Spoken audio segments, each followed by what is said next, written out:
Приватизацијата и узурпацијата на јавните простори во Англија, на пасиштата, на реките, е уствари направено уште многу рано, во самите почетоци на капитализмот, и многу добро беше објаснето фактички како луѓето биле избркани од своите поседи, каде што живееле во една заедница со природата, не биле отуѓени, фрлени како безземјаши, како безимотни во градовите, каде што во градовите живеат во за нив и за нивните семејства многу лоши услови за нивното здравје. Се ствара отпад, дури имаше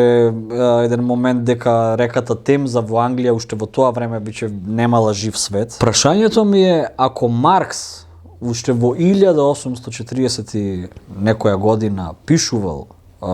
можда и еден од првите во западниот свет што пишувал за екологијата,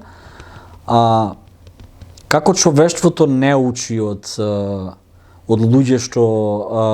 натацна ги објасниле работите, дури и што ќе се случи после 200 години? Да. Ете, например, на темата Маркс, фактички, она што е потиснато знаење, значи и тука има